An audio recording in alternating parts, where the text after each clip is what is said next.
औज़ुबिल्लाहिमिनश्शैतानिर्रजीम बिस्मिल्लाहिर्रहमानिर्रहीम अस्सलाम वालेकुम। आज का जो मेरा टॉपिक है वो काफ़ी सारे स्टूडेंट्स ने मुझे कहा कि स्पोकन इंग्लिश को इम्प्रूव किस तरह से किया जाए, इसके ऊपर लेक्चर्स दे दें। तो मैं चाह रहा था कि आप लोगों को थोड़ा सा ब्रीफली, जितना मैं कर सकता हूँ उसको ब्रीफली और बहुत डिटेल्ड भी उसको बता दूँगा आपको चीज़ें कि किस तरह से आप अपने स्पोकन इंग्लिश को इम्प्रूव कर सकते हैं और उसमें क्या क्या रिक्वायरमेंट्स हैं, क्या क्या चीज़ें आपको उनसे गुजरना होगा, ताकि आप लोगों को जो है किसी किस्म की कन्फ्यूजन नहीं रहे। तो सबसे पहला इंपॉर्टेंट एस्पेक्ट जो है वो ये है कि जो पाकिस्तान में मैंने अक्सर लोगों को देखा कि लोग बहुत इससे कोई ऐसी खौफनाक चीज़ समझ लिया है कि वो डरना शुरू हो गए हैं इंग्लिश से। उसके सेवरल रीजंस हैं। एक रीज़न तो ये है कि लोग मजाक उड़ाते हैं कि जी गलत इंग्लिश बोल रहा है या ये है या वो, तो उसकी वजह से लोग जो होते हैं वो बहुत ज़्यादा कॉन्फिडेंस लूज़ कर देते हैं। जो बिगनिंग में जो नए स्पीकर्स आ रहे हैं, इंग्लिश बोलना चाहते हैं, तो कॉन्फिडेंस लूज़ करके वो बिल्कुल जो है वो साइड पे हो जाते हैं। वो फिर कहते हैं कि हमें बोलनी ही नहीं, इससे बेहतर है कि कोई मजाक उड़ाए, हम खामोशी रहें। ये रीज़न होती है सबसे ज़्यादा कि स्टूडेंट्स जो हैं वो क्लास में भी खामोश होकर बैठे रहते हैं। आप इसको, मेरी जो पहली सजेशन आप लोगों को है वो ये है कि इससे डरना बंद कर दें।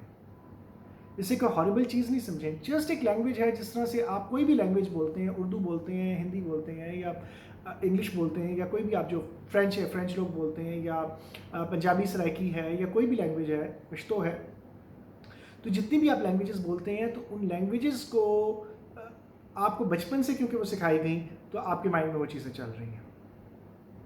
और एक लैंग्वेज बोल लेने से आप कोई बहुत कोई सुपर ह्यूमन चीज़ नहीं बन जाते हैं, या कोई भी अगर लैंग्वेज बोल लेता है तो कोई सुपर ह्यूमन चीज़ नहीं बन जाता है। तो आप इस चीज़ को जहन में रखें कि जस्ट एक लैंग्वेज है।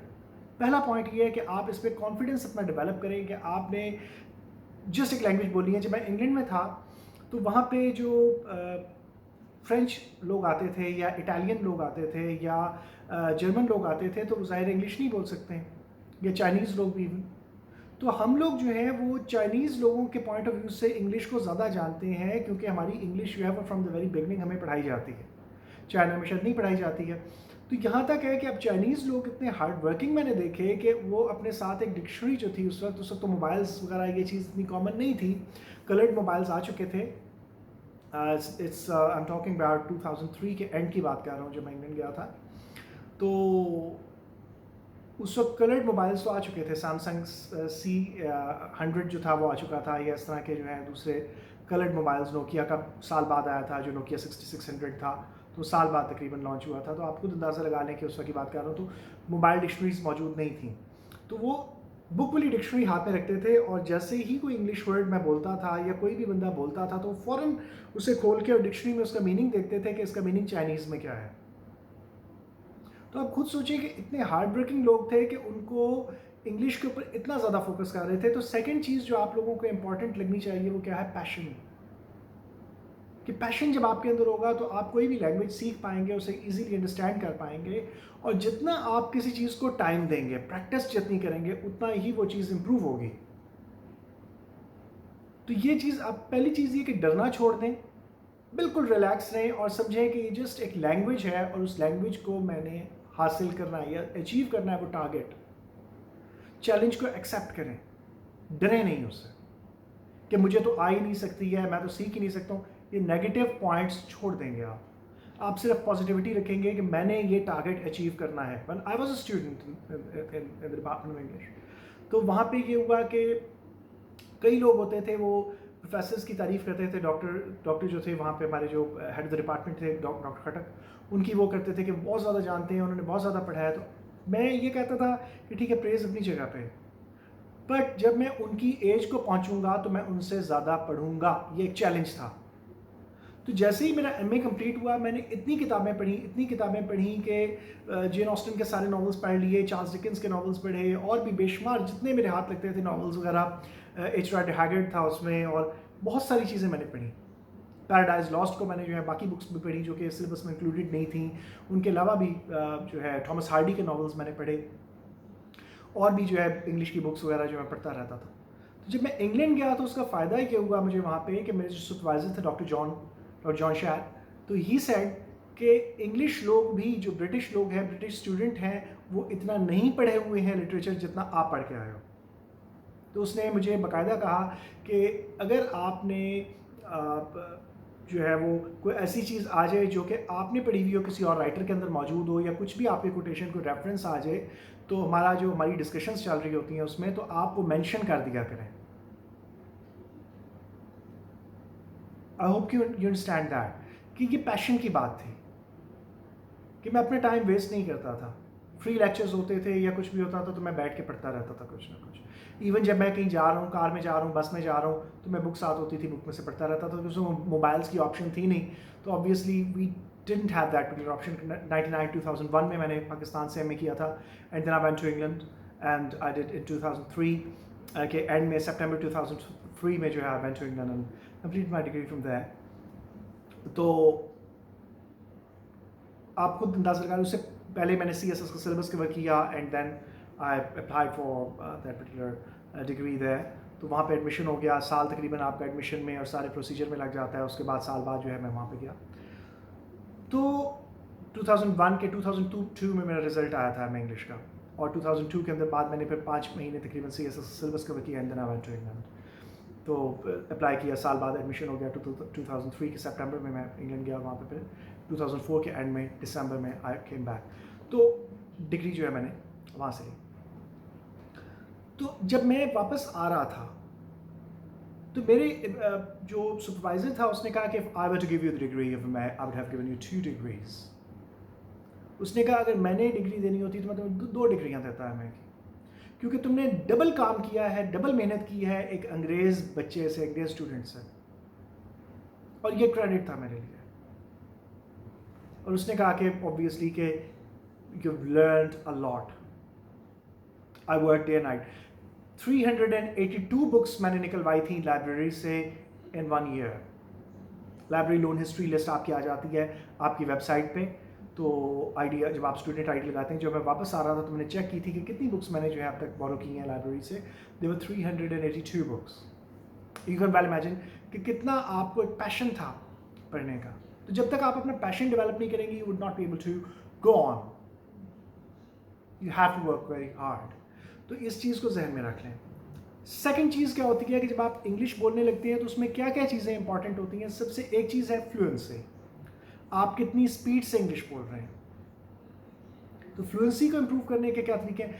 अब फ्लुएंसी के साथ साथ अगर आपका एक्सेंट जो है वो बिल्कुल एक जैसे कह लें कि अच्छा नहीं है, प्रोनाउंसिएशन आप सही नहीं कर रहे हैं, फ्लुएंसी बेशक आपकी ठीक है, आप फरवानी से बोल रहे हैं, तेज़ बोल रहे हैं, मगर अगर आपका एक्सेंट, प्रोनाउंसिएशन, एक्सप्रेशन सही नहीं है, तो आप जब जॉब्स के लिए जाते हैं फॉर इंटरव्यूज़, तो आपको सैलरी, जो अच्छी सैलरी वाले इदारे हैं जहाँ पे आपको सैलरी ज़्यादा मिलने के चांसेस होते हैं, they will not accept you, they will reject you. वो उस बंदे को लेंगे जिसकी इंग्लिश जो है स्पोकन अच्छी है, फ्लुएंसी भी है, और साथ साथ एक्सेंट, प्रोनाउंसिएशन, एक्सप्रेशन अच्छा है।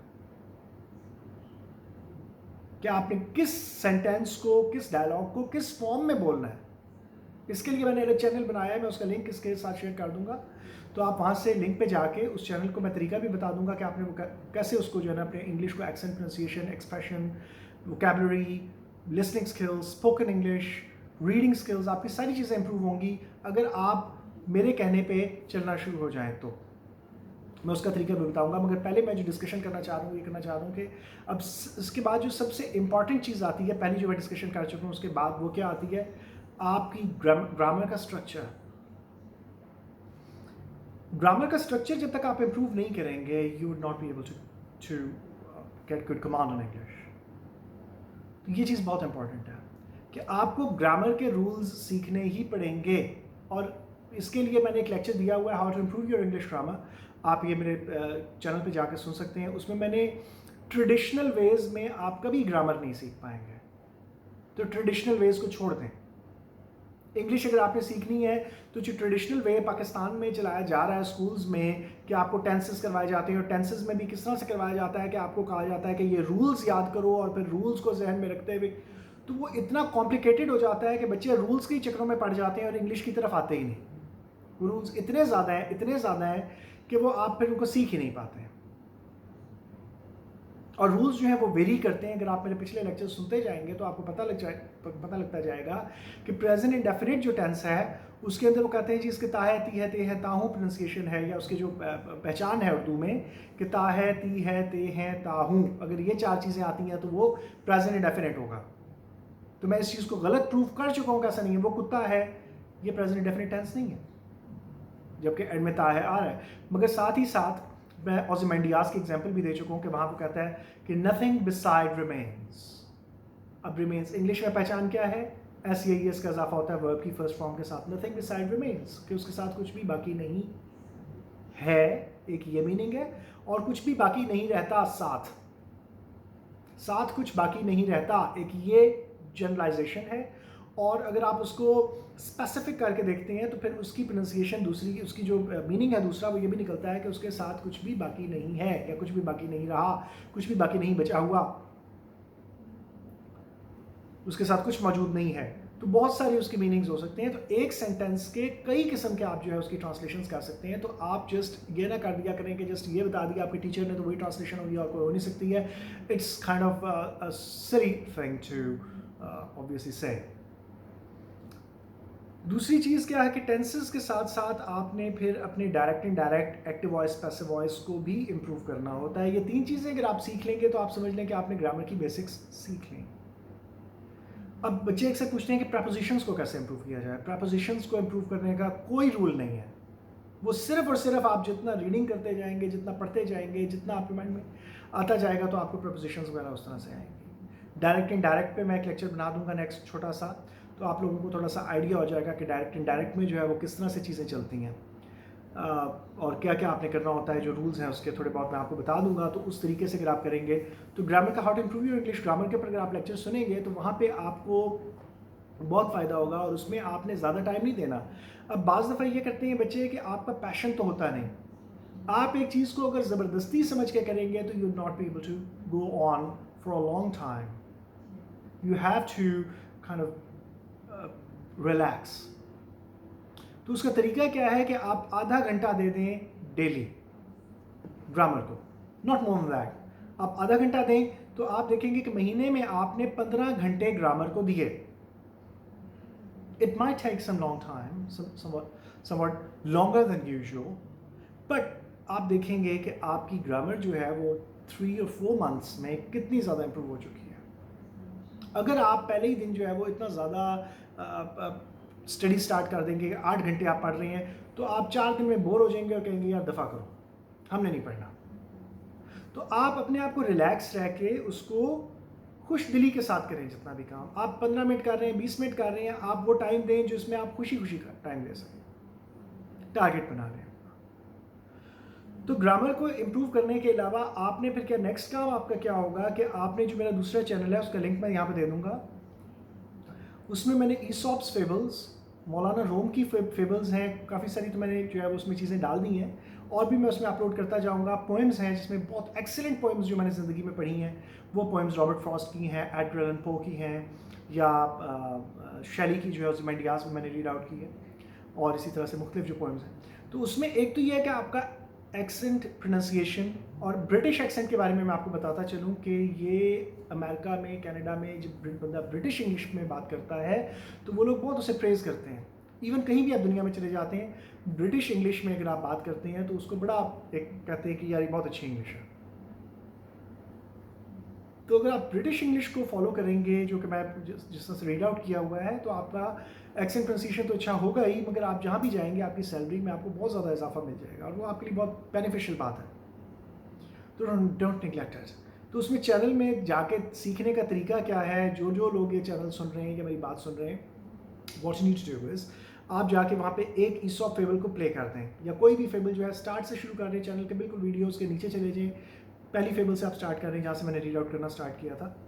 और उसको आपने किस तरह से करना है कि सब टाइटल्स आप ऑन कर लें। ज़्यादातर फेबल्स के आपको सब टाइटल्स में मिल जाएगा। सब टाइटल्स का तरीका क्या है कि यूट्यूब जब चल रही है तो आप उसको स्क्रीन पे टैप करेंगे तो राइट साइड पे 3 डॉट्स आपको बने हुए नजर आएंगे। उन डॉट्स को क्लिक करेंगे तो वहाँ पे कैप्शंस लिखा हुआ आएगा। कैप्शंस में जाके आप इंग्लिश सब टाइटल्स को क्लिक कर दें तो इंग्लिश सब टाइटल्स ऑन हो जाएंगे। तो जो भी मैं पढ़ रहा हूँ वो साथ साथ जो है रीड आउट कर रहा हूँ वो साथ साथ टाइप होता जाएगा।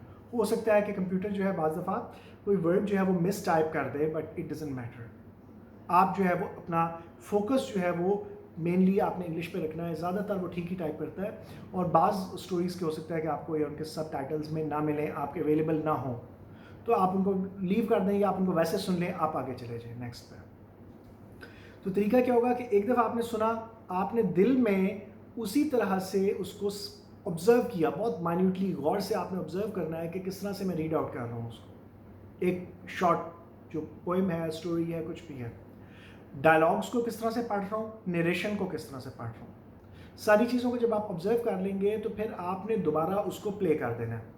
जब वो कंप्लीट हो जाए आपने रीप्ले कर देना है उसको, और साथ साथ आपने मेरे स्टाइल में पढ़ने की कोशिश करनी है उसको। मेरी तरह आप पढ़ेंगे उसको, और जहाँ जहाँ एक्सप्रेशन जैसे आ रहे हैं उसको आप वैसे पढ़ने की कोशिश करेंगे। उसमें वर्ड्स जो आएंगे उनको आप उसी तरीके से प्रोनाउंस करेंगे। अब ये होता है, इसमें कई फ़ायदे आपको होंगे। एक तो ये कि आपको एक्सेंट, प्रोनाउंसिएशन तो ऑब्वियसली आपके जब वो आपके अनकॉन्शियस में चला जाएगा। जिस तरह से जब आप फर्स्ट टाइम गाड़ी ड्राइव करते हैं या मोटरसाइकिल ड्राइव करते हैं तो क्या होता है कि आपको बहुत एहतियात से चलाना पड़ता है। आप हर चीज़ को गियर के ऊपर गौर कर रहे हैं, हर चीज़ से गौर कर रहे हैं।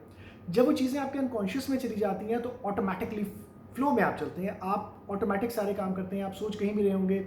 और इवन ये है कि जिस रोड पे आप बार बार जाएंगे तो रोड भी आपके अनकॉन्शियस में आ जाएगी। वहाँ पे कोई खड्डा है तो ऑटोमेटिकली वहाँ पे आप ब्रेक लगाएंगे कि यहाँ पे खड्डा आएगा, जबकि आप सोच नहीं रहे होते हैं। और समटाइम्स ऐसा होता है कि वो अगर उस खड्डे को फिल कर दिया गया है बजरी डाल के या कुछ भी लुक डाल के, तो आप जो है उसमें उसके ऊपर वहीं जाकर आप ब्रेक लगाएंगे और कहेंगे ओ यहाँ पे तो या स्पीड ब्रेकर बना दिया गया या स्पीड ब्रेकर हटा दिया गया, तो आप वहाँ पे जाकर ऑटोमेटिकली ब्रेक लगाएंगे।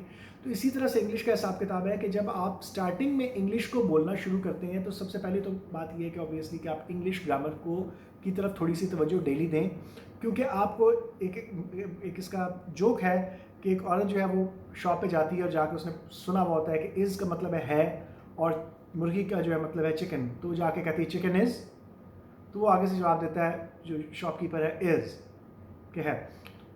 इंग्लिश नहीं बन जाएगी जस्ट बिकॉज के आपने उसके रूल्स सेट कर दिए। तो एक स्पेसिफिक रूल के तहत आपको इंग्लिश को सीखना पड़ेगा। तो वो रूल्स जो हैं जो आप जिनको पढ़ के इंग्लिश को सीखने की कोशिश कर रहे हैं, ऐसे आप कभी भी इंग्लिश को नहीं सीख पाएंगे।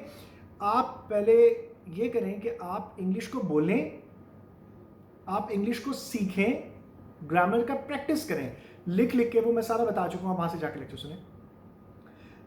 रूल्स बाद में आपके माइंड में खुद ब खुद आ जाएंगे कि अच्छा इसके साथ यूँ लगना है, यूँ लगना है। तो आप रूल्स ना भी याद करें, आपको रूल्स ना भी आए, आपको ग्रामर आ जाएगी, आपकी इंग्लिश या ग्रामर वो इम्प्रूव हो जाएगी। दूसरी चीज़ ये रीडिंग से इम्प्रूव होती है। तो आप ये साथ साथ रीडिंग जो करेंगे इसमें ईसॉप फेबल्स की या जो भी फेबल्स हैं, तो साथ साथ आपकी रीडिंग से आपकी इंग्लिश इम्प्रूव होगी। जब आपको स्टोरीज याद होनी शुरू हो जाएंगी या कई सर्टेन डायलॉग्स आपको याद होने शुरू हो जाएंगे उन फेबल्स के, दो दो तीन तीन दफ़ा जब आप उनको सुनते रहेंगे, बार बार उनको सुनेंगे, तो आपके माइंड में एक जो है वो चाहते हुए या ना चाहते हुए आपका अनकॉन्शियस जो है मेमोरी आपकी वो सेव करती जा रही है सारी चीज़ें। तो कहीं हैज़ के बाद थर्ड फॉर्म लगी हुई है, कहीं जो है वो एस का इजाफा हुआ है, वो ऑटोमेटिकली आपका माइंड जो है ना उसका एक स्ट्रक्चर बिल्ड करता जाएगा। वो आपको पता नहीं लग रहा होगा, but after a few months if you just keep on listening to this particular thing, तो आफ्टर फ्यू मंथ्स आप देखेंगे कि ऑटोमेटिकली जो है फ्लो में आनी शुरू हुई हैं चीज़ें। ये आपको उस वक्त एहसास होगा जब आप 3-4 महीने इस चीज़ के ऊपर लगा लेंगे। दिन में 1 घंटा आप सुन लें ईसॉप फेबल्स को, सुबह और शाम, आधा घंटा सुबह आधा घंटा शाम, ज़्यादा सुनना चाहें आपकी मर्जी है। 1 घंटा अगर आप डेली इसको टाइम दे दें तो यू वुड सी कि after some time your English will improve a lot. दूसरी चीज़ क्या होती है कि फर्स्ट टाइम जब आप कोई भी चीज़ नई लैंग्वेज बोलने जाते हैं तो you have to think in your language first of all. आप जो चीज़ सोच रहे हैं आप अपनी ज़बान में सोचते हैं, उसके बाद इंग्लिश में ट्रांसलेट करते हैं उसको। वो लेवल वो होता है कि जब आप बिगनर लेवल क्रॉस कर चुके हैं मगर आप कहीं मिडिल लेवल पे आप मौजूद हैं। फिर एक वक्त ऐसा आता है कि जब आपके अनकॉन्शियस में पूरी तरह इंग्लिश का स्ट्रक्चर उतर जाता है, तो फिर आपको उर्दू में सोचने की ज़रूरत नहीं पड़ती। You just have to, you can go on like your first language, कि आप अपनी फर्स्ट लैंग्वेज की तरह just speak and you do not have to think और translate from another language. You just speak. और कहीं कोई गलती कर रहा होता है तो आपको पता लग जाता है। जिस तरह से मैं अगर उर्दू की ग्रामेटिकल स्ट्रक्चर से वाकिफ़ नहीं होऊंगा तो मैं गलत उर्दू बोलूँगा, क्योंकि फ्लुएंसी में तो गलत उर्दू चल जाती है। मगर जब आप ग्रामेटिकली सही इंग्लिश बोलना चाहते हैं तो कहीं कहीं इंग्लिश में भी स्लिप ऑफ द टंग हो जाता है कि जो वहाँ पे एक लड़की थी इंग्लैंड में, उसका नाम था चार्ली, तो वो किसी की बात कर रही थी और उसने कहा she don't do it, she don't do it. तो बट जब सेकेंड टाइम उसने सेंटेंस बोला तो उसने डजंट लगाया। तो जब आप गलत इंग्लिश बोले तो मुझे तो एकदम क्लिक कर गया कि यहाँ पे गलत हो गई है, गलत बोल गई है। But perhaps she realised, perhaps she didn't, but I didn't mention कि आपने गलत बोली है, बिकॉज क्या फ़र्क पड़ता है। इटालियन लोग आते थे, वो क्या कहते थे, it is good, I am from Italy, इस तरह से इंग्लिश बोल रहे हैं। आई डोंट नो इंग्लिश, इस तरह से करके बात करते थे। तो उनको तो ऑकवर्ड फील नहीं होता। Why only Pakistani people? हम क्यों इतना ऑकवर्ड फील करते हैं कि अगर हमारी इंग्लिश अच्छी नहीं है? बट दूसरी चीज़ ये कि अगर आपका एक्सेंट प्रोनाउंसिएशन अच्छा है, आप जहाँ भी जाएंगे आपको सैलरी में इजाफा मिलेगा, आपकी सैलरी बहुत इंप्रूव होगी, आपको लोग जो है वो रखना चाहेंगे अपनी ऑर्गेनाइजेशन में, because they know they want the best people. तो जितना आप बेहतर काम करेंगे, जितना आप ज़्यादा टाइम स्पेंड करेंगे, जितना आप ज़्यादा रीडिंग करेंगे, रीडिंग करने से भी आपके अनकॉन्शियस में स्ट्रक्चर बैठता जाएगा, तो आप सीखते जाएंगे। ये कोई इतनी बड़ी बात नहीं है, इसको डर ख़त्म कर दें और अपना चैलेंज को एक्सेप्ट करें। दिन में आपने 1.5 घंटा अगर आप दे दें, आधा घंटा ग्रामर को और 1 घंटा जो है ईसॉप्स फेबल्स को, उसमें शॉर्ट स्टोरीज भी हैं, ईसॉप्स फेबल्स भी हैं, आप सुनते जाएं। सिर्फ आप साथ साथ, जिस तरह से मैंने आपको बताया, आपको कोई ग्रामर में पढ़ने की जरूरत नहीं है फिलहाल। उस तरह से जिस तरह से आप ग्रामर के भी एक्सरसाइजेस में तरीका बताया हुआ है, सिर्फ एक्सरसाइज की प्रैक्टिस करें, बस ट्रांसलेट करें सर, दैट्स इट। सेंटेंसेस को आप लिखना भी शुरू कर दें, आप रीडिंग करनी शुरू कर दें, ऑटोमेटिकली इंग्लिश इंप्रूव होगी। अब जिस तरह से मैं एक फॉर एग्जांपल मैं आपको बताता हूँ कि जो इंग्लिश, जिसकी इंग्लिश का अनकॉन्शियस में स्ट्रक्चर बैठ जाता है, जिस तरह से आपकी पहली लैंग्वेज का स्ट्रक्चर बैठा हुआ है आपके माइंड में कहीं, तो अगर कोई भी बंदा गलती करता है, चाहे आप खुद भी करते हैं, तो आपके माइंड में क्लिक हो जाता है कि यहाँ पे गलत हो गया। किस तरह से मैं कहता हूँ वो खाना खाती था, आप फौरन क्लिक करो ये गलत नहीं है। तो ये ऑटोमेटिक हो जाता है जब आप किसी चीज़ को प्रॉपरली माइंड में उसका स्ट्रक्चर बिठा लेते हैं, या ऑटोमेटिकली उसका स्ट्रक्चर आपके माइंड में चला जाता है, तो फिर आप गलती नहीं करते हैं उसमें। तो जितना ज़्यादा आप पढ़ सकते हैं, जितना ज़्यादा आप टाइम स्पेंड करेंगे, जितना आपके अंदर पैशन होगा, आपकी इंग्लिश उतनी ज़्यादा इंप्रूव होगी। तो ईसॉप्स फेबल्स को आपने, जो मैं आपको टारगेट दिया, तो वो सुने, ग्रामर का लेक्चर सुने, और उसमें अगर कोई भी चीज़ आपको समझ नहीं आती है या किसी इशू पे आप डिस्कस करना चाह रहे हैं, जो मैंने वो तो मैं अपने नेक्स्ट लेक्चर में डिस्कस कर लूँगा, उसको आप कमेंट सेक्शन में मुझे बता सकते हैं। तो एक्सप्रेशन क्या होता है? एक्सप्रेशन ये होता है कि डायलॉग्स जो हैं वो और तरीके से बोले जाते हैं, पोएम्स और तरीके से। जिस तरह मैंने इसमें रॉबर्ट फ्रॉस्ट की एक पोएम है होम बैरियल, होम बैरियल को मैंने पढ़ा है बाय रॉबर्ट फ्रॉस्ट। आप मेरे जो ईसॉप्स फेबल्स वाला चैनल है उसमें जाके आप सर्च कर सकते हैं उसको, रॉबर्ट फ्रॉस्ट की वो प्लेलिस्ट में चले जाए तो वहाँ पे भी आपको मिल जाएगी, वैसे भी मौजूद है वो वहाँ पे। तो उसमें डायलॉग्स हैं हस्बैंड एंड वाइफ के, और नरेटर भी कहानी सुना रहा है कि वो ऊपर से नीचे आ रही थी फलां फलां, और डायलॉग्स जो हैं उनको किस तरह से बोला गया है, फ्रस्ट्रेशन में किस तरह से डायलॉग्स बोले जा रहे हैं, एक किंग किस तरह से बोल रहा है, या एक है कि Solomon and the angel of death. तो सोलोमन जो है किंग है, किंग किस तरह से बात करें, profit Solomon, the wise profit हज़रत सुलेमान अलैहिस्सलाम, और जो मौत का फरिश्ता है उससे उनकी डिस्कशन है। तो वहाँ पे अगर आप जाके देखते हैं उसको, तो एक एंजल ऑफ डेथ किस लहजे में बात कर रहा है, किस टोन में बात कर रहा है, हज़रत सुलेमान अलैहिस्सलाम किस टोन में बात कर रहे हैं, वो बंदा जो डरा हुआ है वो किस टोन में बात कर रहा है। तो एक्सप्रेशंस जो है according to the situation they would change. तो आपने इस चीज़ को भी जहन में रखना है। एक्सेंट क्या होता है कि आपका लबो लहजा, प्रोनाउंसिएशन क्या है कि किसी वर्ड को आप सही प्रोनाउंस करें। मसलन पाकिस्तान में आप कहेंगे पेपर, ब्रिटिश में पेपर, ए साउंड है, ए साउंड नहीं है इधर। तो इसी तरह से यहाँ पे पाकिस्तान में जो है आप जो कहते हैं सिलेबस, ब्रिटेन में सिलेबस। अब यहाँ पे आप जो है दवाई का नाम कहते हैं, अब तो पैराडोल आ गई है, उससे पहले पैरासिटामोल होती थी, तो यहाँ पे कहते थे पैरासिटामोल, जबकि इंग्लैंड में उसकी प्रोनाउंसिएशन क्या थी, पैरासीटामोल। तो आप जब किसी वर्ड को फर्स्ट टाइम सुनते हैं तो आपके माइंड में वो फर्स्ट लैंग्वेज, फर्स्ट वर्ड वही रह जाता है। सेकंड वर्ड जो आप जब सेकंड टाइम उसको सुनते हैं, अगर आप गलत प्रोनाउंसिएशन सुन रहे हैं तो आपको समझ ही नहीं आएगी फिर वो, क्योंकि आपके माइंड में पहले अनकॉन्शियस में वो चीज़ सेव हो चुकी है या आपकी मेमोरी में सेव हो चुकी है वो चीज़ जो कि आपने पहली दफ़ा सुनी थी और वो सही सुनी थी। तो जब आप मेरे लेक्चर्स सुनेंगे, या ये जो मेरे लेक्चर्स में भी ये ज़ाहिर इंग्लिश है, और प्लस जो मेरी सब सिविल्स वाला चैनल जब आप सुनते रहेंगे तो वहाँ जो नए नए वर्ड्स आएंगे, मसलन एक स्टोक है, बगला बना हुआ है सामने, तो आपको पता लग जाएगा कि इसकी क्या इंग्लिश है, फलां फलां। तो बहुत सारी चीज़ें तो आपको तस्वीरों से उनसे भी पता लग जाएंगी। ठीक हो गया। इसी तरह से जब आप कोई वर्ड नया सुनते जाएंगे तो आपकी मेमोरी में सेव होता जाएगा। मैं कैनेडियन लोगों से मिला था तो ही प्रोनाउंस द वर्ड राइनोसरस, तो जब हमारी टीचर ने हमें पढ़ाया तो राइनोसार कहा, तो फर्स्ट टाइम मुझे समझ ही नहीं आई कि वो क्या बोल रही हैं। फिर एकदम से क्लिक किया कि अच्छा ये प्रोनाउंस उसको गलत कर रही हैं, बट इट डजेंट मैटर। लोगों को हर चीज़ यार प्रोनाउंसिएशन, मुझे भी बेशुमार वर्ड्स की प्रोनाउंसिएशन नहीं पता होगी, तो इससे कोई बड़ा छोटा नहीं हो जाता। We always learn. तो मैं जब इंग्लैंड में था तो जॉन ऐसा सुपरवाइज़र था जिसको अंग्रेज़ भी जो है वो लड़के लड़कियां पसंद नहीं करते थे। वो कहते थे कि बहुत ज़्यादा जो है वो काम काटता है, बहुत ज़्यादा जो है वो प्रॉब्लमेटिक है, काइंड ऑफ प्रॉब्लम्स क्रिएट करता है, या बहुत ज़्यादा हमें जो है वो मेहनत करवाता है। मैं काम सीखने के लिए गया था तो मैं सीखता था उससे।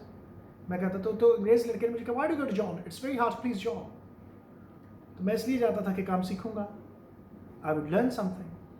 कि अगर एजुकेशन मेरे मुताबिक चलनी है, जैसा मैं चाहता हूँ एजुकेशन चलनी है, तो वो एजुकेशन नहीं है। फिर अगर ट्रांसफॉर्मेशन चाहिए मुझे, अगर मुझे चाहिए कि मैं कुछ लर्न करूँ, तो मुझे दूसरे वेज को, दूसरे लोगों की चॉइसेस को भी एक्सेप्ट करना होगा कि this is what they think. वो अपने तरीके से पढ़ा रहे हैं, फ़र्क सिर्फ इतना है क्योंकि मैं वो तरीका नहीं चाह रहा हूँ इसलिए मुझे बुरा लग रहा है। तो आप हर किसी से कुछ ना कुछ सीख सकते हैं। तो मैंने उसे बहुत मेहनत की। जब लास्ट सेमेस्टर था तो उसमें मैं उसे, तब भी उसने बहुत सारा मेरा काम काट दिया और उसने कहा कि इसको जाके अप्रूव करके लाओ।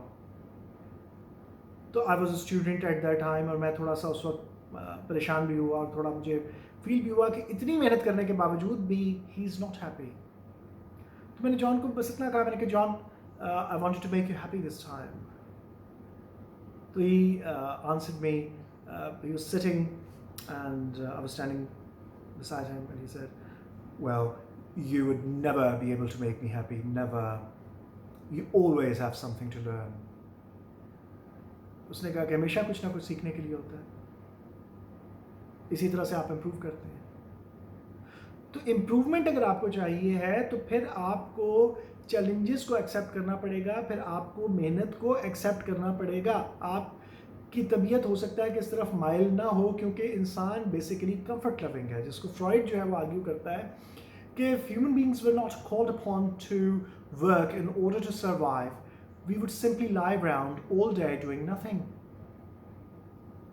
कि अगर ह्यूमन बींग्स को, या we were not called upon, कि हमें अगर बुलाया नहीं जाता, काम हमें ना करना होता मजबूरी, in order to survive, we would simply lie around all day doing nothing, तो हम कुछ भी ना करते।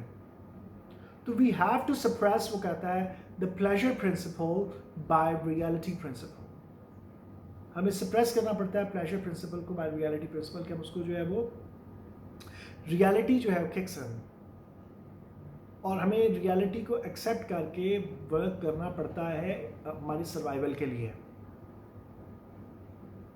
तो फ्लुएंसी के लिए फिर दूसरी चीज़ जो बहुत इंपॉर्टेंट है वो क्या है कि आप जब भी कमरे में बैठे हुए हैं, आपकी ग्रामर, ये ग्रामर इंप्रूव होने के बाद की बात बता रहा हूँ। अभी फ़िलहाल आपका काम सिर्फ रीडिंग है, ये सब सिविल्स को देखना है। कोई बच्चों की कहानियाँ उठा लें, जो छोटे बच्चों की कहानियाँ होती हैं, आप उनको पढ़ना शुरू कर दें, फिर डिटेल्स को पढ़ना शुरू कर दें जिसमें आसान इंग्लिश होती है, ताकि आपको किसी किस्म की कन्फ्यूजन नहीं हो। तो जब आप की इंग्लिश एक ख़ास लेवल तक ग्रामर हो जाए, तो फिर आप जो भी सोच रहे हों, अपनी ज़बान में इंसान सोचता है, तो आप उसे साथ साथ इंग्लिश में ट्रांसलेट करते जाएं। आपका एक्सेंट, प्रोनाउंसिएशन, एक्सप्रेशन वगैरह तो यहीं से, लिसनिंग स्किल्स, सारी चीज़ें इंप्रूव हो चुकी होंगी ये सब सिविल्स के चैनल को सुन के। साथ साथ मेरे ये वाले जो लेक्चर्स हैं जिसमें मैं रीड की हुई हैं मुख्तलिफ जो टेक्स्ट हैं, तो आप सुनते रहेंगे तो आपकी जो एक्सेंट प्रोनाउंसिएशन ये चीज़ें इम्प्रूव हो चुकी होंगी। आपकी फ्लुएंसी इम्प्रूव करने के लिए क्या है कि आप जो भी सोच रहे हैं उसे इंग्लिश में ट्रांसलेट कर लें। अकेले बैठे में ग्रामर आपकी ठीक है, आप अकेले बैठे इंग्लिश में ट्रांसलेट करते जाएं, वो ऑटोमेटिकली जो है आपकी फ्लुएंसी बढ़ती जाएगी। मसलन अगर आप अकेले बैठे हैं, आपको किसी चीज़ की इंग्लिश नहीं आ रही, आप डिक्शनरी से देख लेते हैं, तो एक दफ़ा आपकी मेमोरी में जो चीज़ फिक्स होती जाएगी, वो ऑटोमेटिकली नेक्स्ट टाइम जब आपको वो वर्ड यूज़ करेंगे तो ऑटोमेटिकली फ़ौरन आपकी ज़बान पे आ जाएगा। ये वो वेज़ बता रहा हूँ कि जिसमें आपको किसी एकेडमी को ज्वाइन करने की ज़रूरत नहीं है, कोई ट्यूशन्स रखने की ज़रूरत नहीं है, किसी किस्म के कोई लैंग्वेज कोर्सेज़ करने की ज़रूरत नहीं है। ऑटोमेटिकली आपके पैसे बचेंगे, आप इस तरह से इंग्लिश सीखें। आपको किसी के पास जाने की ज़रूरत नहीं है। आपको मैंने बेस्ट वे बता दिया है और इस तरीके से आप इंग्लिश को अपनी परफेक्ट बना सकते हैं। I think that's enough for today. अगर आपको कोई चीज़ समझ नहीं आई है, कोई पॉइंट आप डिस्कस करना चाह रहे हैं, कोई आप इश्यूज़ जो हैं जो आपकी लैंग्वेज से रिलेटेड है कुछ भी है, तो आप मुझसे बिला झिझक पूछ सकते हैं कमेंट सेक्शन में। और प्लीज़ इसको don't forget to like this channel, like कर दिया करें वीडियोज़ को। और ये मैंने आपको बताया हुआ है कि फ़ंड रेजिंग के लिए मैंने बनाया है, तो जितने भी फंड्स आएंगे तो they will be given to the poor people. तो ये आप लोग जो भी साथ दे रहे हैं इसमें सबका कंट्रीब्यूशन है। जिन लोगों ने मेरे चैनल को प्रमोट करने में, जिन लोगों ने इसको सब्सक्राइब करने में या सब्सक्राइब किया, सबका साथ, सबने साथ दिया। तो ये जितना भी इसका समझ लें कि अगर अजर है उसका जो, या उसका जो समझ लें कि आफ्टर लाइफ में बेनिफिट है, तो वो सबके लिए इक्वल होगा, कि सबको मिलेगा। वो जिसका कंट्रीब्यूशन है, जिसने साथ दिया चैनल को चलाने में, तो वो सबके साथ जाएगा। तो इसलिए I would like to thank you all of you. अभी तो ज़ाहिर है लेक्चर्स लंबे हैं, तो जो लोग देखते हैं तो फंड्स वगैरह को इतना ज़्यादा तो नहीं आएंगे। मे भी अगर महीने का $1 भी आ जाए, चलिए किसी की मदद तो हो जाएगी ना। तो आप लोग जो है वो बिल्कुल feel free to ask questions, चाहे आप मेरे स्टूडेंट्स हों या नहीं हों।